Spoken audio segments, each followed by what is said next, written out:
মুসলমান ইমানদারেরা রে,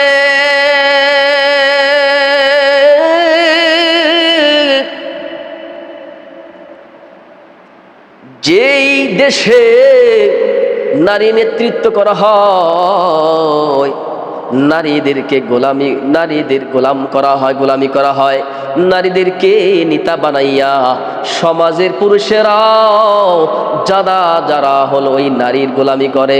মুসলমানরা ওই সব পুরুষেরা ওই জামানার ওই দেশের ওই শহরের সবাই আল্লাহ রব্বুল আলামিন গজবে পতিত হয়ে যাবে। আল্লাহ রব্বুল আলামিনের আযাব গজব কেউ ঠেকাইতে পারবে না।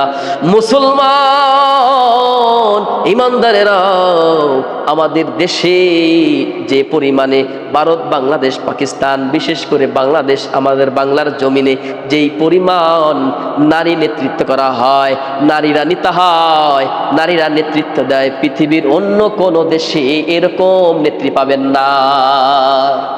বাংলাদেশের যে পরিমাণে নারী নেতৃত্ব দেয়, নারীদেরকে নেতা বানানো হয়, নারী নেত্রী হয়, অন্য কোনো দেশে, অন্য কোনো রাষ্ট্রে এরকম পাবেন না। আল্লাহর গজব তো এমনি আসবে।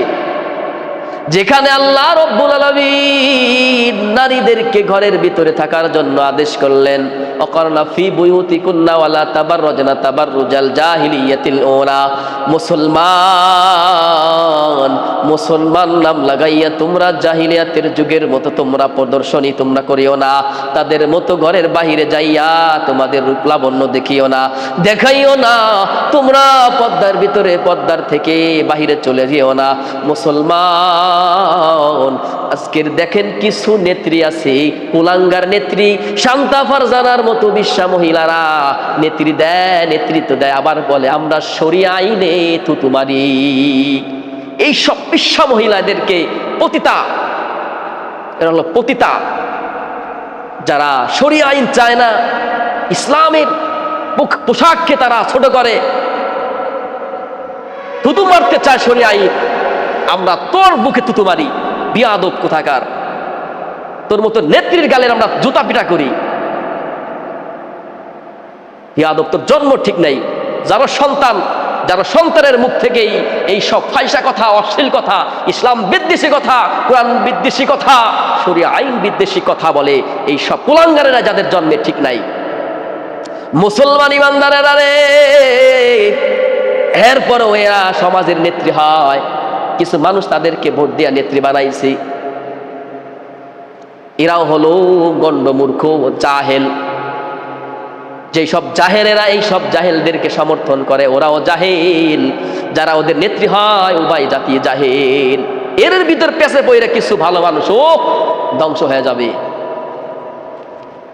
শান্তা ফারজানা ব্যাপকভাবে ইসলাম নিয়ে কথা বলতেছে, তাসলিমা নাসরিন, ওদের উত্তরসূরি এরকমই হবে,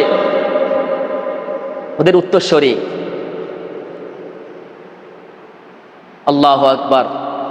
মুসলমান নাম লাগাইয়া আবার বলে মুসলিম। তো শরিয়া আইন চাস না তুই, তোর নাম পাল্টাই ফেলা, তোর ধর্ম কেন বলিস মুসলমান? মুসলমানের ধর্ম তো এটা নাই, বেপর্দা চলাফেরা করা, আবার বলিস তুই আমি মুসলমান। তাহলে তুই নাম লাগাই দি, তোর নামের আগে পিছে বলে দিবি যে আমি মুসলমান না, আমি ব্রাহ্মণের মেয়ে, হিন্দুর মেয়ে, খ্রিস্টানের মেয়ে, ইহুদিদের মেয়ে। তাহলে তোর কথা, তোর মুখের কথা আমরা মেনে নিতাম। হ্যাঁ, তুই শরিয়া আইন থুতে পারিস, কারণ তোর জন্মই তুই, কারণ তুই মুসলমানের ঘরে জন্ম নিয়েছিস। এখানে তো আমার সন্দেহ লাগে আমাদের, তুই কোন প্রোডাক্ট। এখানে তো আমাদের সন্দেহ, তোর জন্ম নিয়ে সন্দেহ। কারণ যারা সন্তান, যারা কুলাঙ্গার সন্তান, কুলাঙ্গার মায়ের, কুলাঙ্গার বাবার পেট থেকে এইসব সন্তানেরা বের হবে, আর ইরাই শরিয়া আইনের উপরে আঙ্গুল চুলে কথা বলবে, থুতু মারতে যাবে, কারণ এদের জন্মের ঠিক নাই।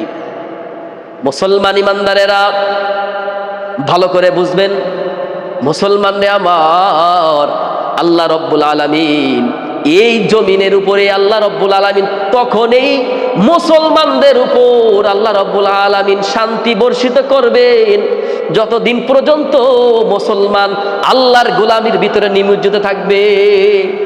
আমাদের গোলামি, আজকে আল্লাহর গোলামি বাদ দিয়ে দিছি, রাসূলুল্লাহ সাল্লাল্লাহু আলাইহি ওয়াসাল্লামের আদর্শ বাদ দিয়ে দিছি।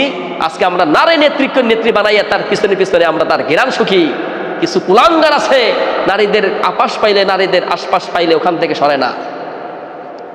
কুলাঙ্গার যুবকদের যৌবন সব নষ্ট করে দিচ্ছে। আর কিছু উস্কানিমূলক কথাবার্তা বলে, ইসলাম বিদ্বেষী কথাবার্তা বলে কিছু কিছু নারীদেরকে উস্কাই দিতেছে। আমি যেরকম কুলাঙ্গার হয়েছি তোমরাও আসো কুলাঙ্গার হও। এরা হলো জাহান্নাম, এরা হলো দাজ্জালের ফিতনা, এরা হলো বড় ফিতনা। কিয়ামতের আলামত নারী নেতৃত্ব দিবে, নারী পুরুষের নেতৃত্ব দিবে। মুসলমান, এই সব কুলাঙ্গার থেকে আপনারা দূরে থাকবেন। আল্লাহ রাব্বুল আলামিন আমাদের মুসলমানের ঘরে জন্ম দিয়েছেন। আমাদের মুসলমানের বিধিবিধান এটা নাই যে আমরা একজন নারীকে নেত্রী বানাই আমরা তার পিছে পিছে ঘুরবো, আর সে আমাদের শরীয়ত আইনের উপরে থুতু মারবে আর আমরা তার সমর্থন করব। এটা কখনোই হয় না। মুসলমান বাঁচতে শিখুন, হক কথা বলতে শিখুন,